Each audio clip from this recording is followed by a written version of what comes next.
Yes, igitondo cyiza nshuti bavandimwe bakunzi ba RTV24 nizere ko aho muri mu myanya igiye itandukanye mukomeje kwina bwo bweza kandi muri amahoro. Intambara yo mu burasirazuba bwo hagati yongeye kuba yakubura nyuma yuko ingabo za Iran zigabye igitero ku mato yarani mu muhora Ahmoze bwa kungara amato yo mu bwoko bwa Odessa bwari butwaye petroli iva muri Leta Zunze Ubumwe z'Abarabu. Nyuma rero n'umundi yo kunyura muri Hormuz bazimije amatara yerekana aho barimo kwerekeza cyangwa se naho bagana ikitwa automatic identification systems AIC. Bikaba rero bivugwa ko buno bwato bwahise bugabwaho igitero n'ubundi n'ingabo za leta za hariya muri Iran za Islamic Revolutionary Guard Corps Navy. Aya mato rero yamaze kugabwaho ibitero Leta Zunze Ubumwe za Amerika zahise nazo zigaba ibitero bishya kuri Iran muri rukira n'umuriro rwo kuri uyu wa gatatu, nyuma n'ubundi yaho amato atatu y'ubucuruzi yagabweho ibitero. Tugiye kugakorera ku buryo burambuye n'intambara ikomeje kubice bigacika. Twari tuzi ko mu minsi Iran iri mu gihe cy'akababaro, nta ntambara tuzabona muri kira gihugu kubera yuko nambere yuko batangira ibihe byo guherekeza mu cyubahiro no gusezera mu cyubahiro wahoze ari umukuru w'igihugu iki gihugu Ayatollah Ali Khamenei witabye Imana ku 28 Gashyantare uyu mwaka. Iran yari yabanje gutanga icyo twakita nk'agasopo cyangwa se impuruza ivuga ati ntazagira umuntu uzibeshya akagaba ibitero ku butaka bwacu, natwe tuzasubiza nta nteguza cyangwa se nta kwirwa tuvuga ngo ngwiki. Andi makuru nuko kandi Blahe igihugu cya Blahe cyacanye impuruza z'ibitero byo mu kirere, nabyo turegarukaho ese byatewe n'iki, kuki bacanye izi mpuruza ziburira abatuyage babo ko bafite ibitero byo mu kirere ushobora kuba bigiye kwasira kira gihugu. Ibyo byatangajwe n'ubundi na Minisiteri y'Umutekano mu gihugu cya Blahe, yatangaje ibyo ngibyo n'ubundi kuri X. Aturaje tunyemo gatanu kuri gagenzi kako Perezida w'inteko nshinga amategeko ya Iran ashinja n'ubundi Amerika kurenga ku masezerano. Ni Mohamed Bagher Kalibafe yakaba rero ari byinshi yatangaje ku bijyanye na Memorandum of Understanding, amasezerano n'ubundi yibanze guhagarika imirwano n'intambara muri Burasirazuba bwo hagati yari yagezweho n'ubundi kwa 17 z'ukwezi kwa Kamena uyu mwaka, ariko bikarangira n'ubundi atubahirijwe habe na gatoya. Byose rero tugiye kubinyuramo gatanu kuri kagenzi kako. Turagaruka kandi ku byatangajwe na perezida wa n'ibiro bya perezida wa Amerika White House byatumye perezida wa Libani Joseph Aoun muri Amerika. Ese no kuri kibatumije uyu muperezida ukomeye cyane, barifuza ko baganira iki. Murabizi ko Israel maze iminsi no muniga ibitero muri Liban yanze guhagarara, ese niyo mpamvu agiye gutumizaho Liban ntago tubizi. Ni mu gihe kandi undi Iran yavuze ko n'ubundi ibyanze bikunze igomba kuza kwihorera ku bitero byose Amerika irimo kuyigabaho, bikaba rero n'ubundi biribuze kuba n'ubundi ari ikibazo gikomeye cyane. Ku bitero n'ubundi rero kuri Iran n'ubundi Amerika yatangaje ko ivuga ko n'ubundi izababaza kandi izakomeza ibibaza Iran inshingano zo kubitarimo kubahiriza amasezerano. Reka rero nze tubinyuremo gatanu kuri kagenzi kako. Turaza kandi kureba amakuru ajyanye n'ubundi n'ukuryo aya Amerika ishaka kumuhora Hormuz wongera ugafungurwa ariko Iran ikaba itabishaka. Ibi byose njyango mabizi ko ni byabiri muri gahunda y'ibiganiro ubwo bamaraga kujya ku masezerano ya Memorandum of Understanding.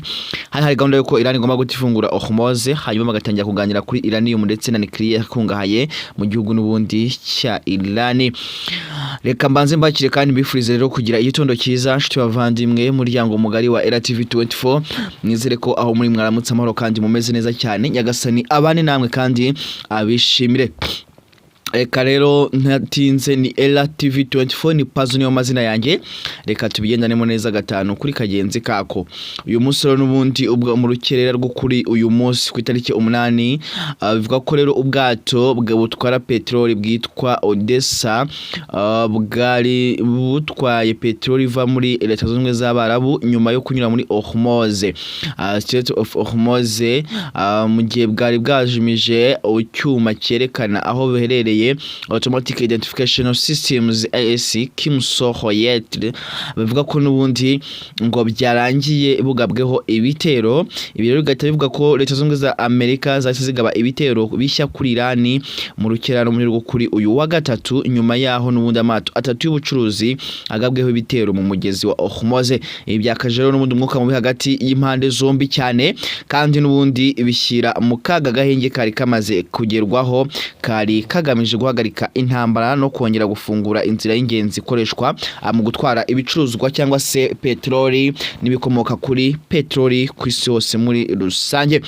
Bikavuga ko n'ubundi Amerika yagabye ibitero bishya kuri Iran nyuma y'ibitero n'ubundi byagabwe n'ubundi ku mato rero muri bucuruzi muri Hormuz, naho Iran yo yavuze ko n'ubundi igomba gutanga igisubizo gikomeye cyane nyuma yo gushinja Amerika kuyigabaho igitero. Amerika yatangaje ko mu bitero biheruka yagabye kuri Iran ngo yibasiye intego zirenga 80, ubwo kuvuga ngo ibice bigera muri 80 byose bikaba byibasiwe n'ubundi na Amerika. Blahe, igihugu cya Blahe cyangwa se Iblahe, impuruza z'ibitero byo mu kirere zacanwe mu masaha y'igicuku. Leta ya Blahe yatangaje ko yacanye impuruza ziburira abaturage ibitero byo mu kirere nyuma yuko Amerika igabye ibitero ku ntego nyinshi muri Iran, ibintu byarushijeho guhungabanya umuhate wo guhagarika intambara yo mu burasirazuba bwo hagati. Kugeza amagingo y'angare Minisitiri rero n'undi w'umutekano wo mu gihugu cya Blahe yatangaje kuri X yahoze ari Twitter ko impuruza yamaze gucanwa. Ntabwo n'ubundi yatangaje cyangwa se ivuge neza icyateye iyo impuruza. Yasabye abaturage n'abaturage b'abanyamahanga batuye muri Blahe kuguma batuje no kwihutira kujya ahantu hizewe hari umutekano usesuye. Ni mu gihe perezida w'inteko nshinga amategeko ya Iran ashinja Amerika kurenga ku masezerano. Perezida w'inteko nshinga amategeko ya Iran Mohamed Igabye cyangwa se Galibafe yashinje n'ubundi Leta Zunze Ubumwe za Amerika gukora amakosa akomeye cyane kutubahiriza amasezerano Memorandum of Understanding, amasezerano y'ibanze yo guhagarika imirwano. Yavuze ko Amerika yagabye ibitero kuri Iran yongeye gufatira Iran ibihano byerekeye petroli. Yakomeje n'ubundi kuyitera ubwoba kwizongera kuyigabaho ibindi bitero. Yarenze kubyo Iran yari yemeye gukora mu mugezi wa Hormuz, kandi yakomeje n'umundi gushyigikira ibitero bya Israel muri Liban. Mu butumwa n'ubundi yanyujije ku rubuga rwa X cyahoze ari Twitter, Galibafe yagize ati igihe cyo gutoteza no guhatira abandi ibyo mudashaka kirarangiye, ntidushobora gupfukama habe na rimwe. Na magambo yatangaje isi yose isa nkaho iyumirwa cyangwa se umutunga intoki bavuga ati se Iran yaba igiye kureka kuva mu byo gushyingura. Nyamabezi ko ku munsi w'ejo kuwa kane bwo bazashyingura mu cyubahiro Ayatollah Ali Khamenei, se baba bari buze kuva mu kigandaro n'ikiriyo cyo gushyingura Ayatollah Ali Khamenei bikarangira noneho bahise bakomereza mu ntambara. Ati se biraza kurangira gute? Ni mu gibiro bya president n'undi wa America White House byatumiye president wa Liban Joseph Aoun kuzagirira n'undi ruzinduko muri Leta Zunze Ubumwe za Amerika kuri tariki 21 Nyakanga 2026, ubwo no ku kwezi turimo.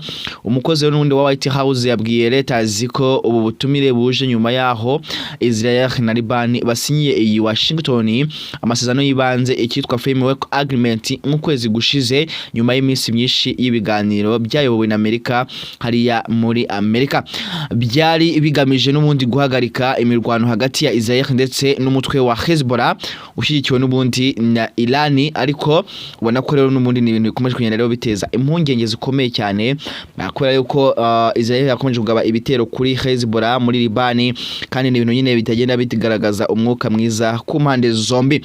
Ni mu gihe kandi bavandimwe Iran yatangaje ko n'ubundi igomba gusubiza byanze bikunze mu buryo bukomeye cyane, kuko niba Amerika ikomeje kugaba ibitero kandi ikaba imurangiza n'agahenge bari bagezeho ngo ntabwo izigera ikihorera. Ubuyobozi bukuru bw'ingabo za Iran Katam Ali Anibia Central Headquarters bwatangaje kuri uyu wa gatatu ko ingabo za Iran ziri buze gutanga ibisubizo bikomeye cyane nyuma yo gushinja igisirikare cya Amerika kugaba ibitero ku bice byo mu majyepfo ya Iran muri Homogazani, ibyo bwise igikorwa kigaragaza ubushotoranyi bweruye mu gihe Iran iri no mu bihe bitari byiza cyane.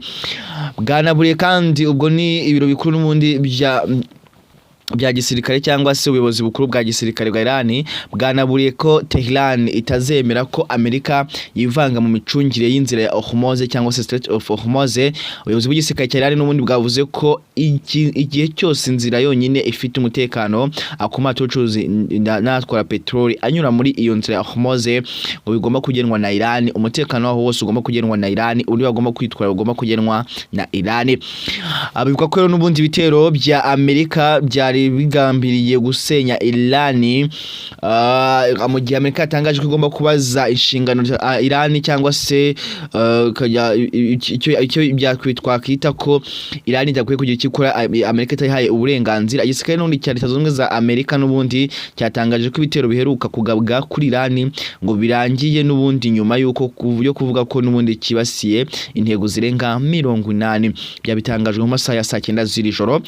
Igisirikare cya Amerika cyaburiye Irani ko izayibaza inshingano kubyo yise cyangwa se kubyo yise kurenga ku masezerano y'agateganyo interim agreement hagati y'ibihugu byombi. Ubuyobozi rero bukuru n'undi w'ingabo za Amerika zikorera mu karere k'Asazo bw'agati US Central Command ibizwi nka CENTCOM byatangaje ko n'ubundi ibi mu butumwa n'ubundi bwashyizwe ku rubuga rwa X ndetse na Instagram n'imbuga na Telegram zagiye zigaragaho ibingibi bivuga ko n'ubundi bagomba kuzabaza Irani amasezerano cyangwa se impamvu tuzuza inshingano. Bwarongeyeho ko n'ubundi igisirikare cya Amerika n'ubundi cyiteguye gukomeza n'ubundi gufata ingamba no kubaza Irani inshingano igihe cyose amasezerano atubahirijwe cyangwa atumviwe. Ni ibintu ubona rero ko bikomeje kugenda biteza ikibazo gikomeye cyane. Bivuga ko intego y'ibikorwa kuri Irani yo kuba barimo yigabaho ibitero ni intego kugira ngo hongeye gufungurwa Hormuz ku buryo bwagutse kugira ngo amato yongere ayinyuremo ku mutekano, gusubiza inyuma gahunda ya Irani ivugwaho guteza impaka yo guteza imbere ingufu za kirimbuzi nuclear programme ndetse no gusoza burundu intambara yatangiye kuwa 28 n'ubundi Gashyantare uyu mwaka. Mu itangazo ryashyizwe ku mbuga nkoranyambaga zitandukanye, ubuyobozi bukuru bw'ingabo za Amerika zikorera mu karere US Central Command CENTCOM bwatangaje ko ingabo za Amerika zagabye ibitero n'ubundi mu rwego rwo guhangana ndetse no guhana bikomeye abagabye ibitero ku mato y'ubucuruzi yaratwaye abasivile n'inzira karengane cyangwa se n'inzira karengane mu mazi mpuzamahanga ya Hormuz. Iryo tangazo ryongeyeho riti ibikorwa by'ubushotoranyi Irani yagaragaje ntibyari bifite inshingano ndetse n'ishingiro, byashyize ubuzima bw'abantu mu kaga kandi byarenze ku masezerano yo guhagarika imirwano ku buryo bugaragara. Rero niyo mpamvu twagomba gusubiza inyuma aba basirikare ba Irani baba bashatse kwigira intakoreka. Ndabakunda cyane rero nayo makuru abyutse atangazwa ni byinshi ariko byose turaza kugira twiga ko ku masaha ari imbere. Reka mbifurize kugira umunsi mwiza Nyagasani abiteho kandi abahaze uburame mwaframwe mugira umunsi mwiza mwahe muronke. Ni RTV 24 ni Pazo niyo mazina yanjye, turabakunda cyane. Ciao ciao.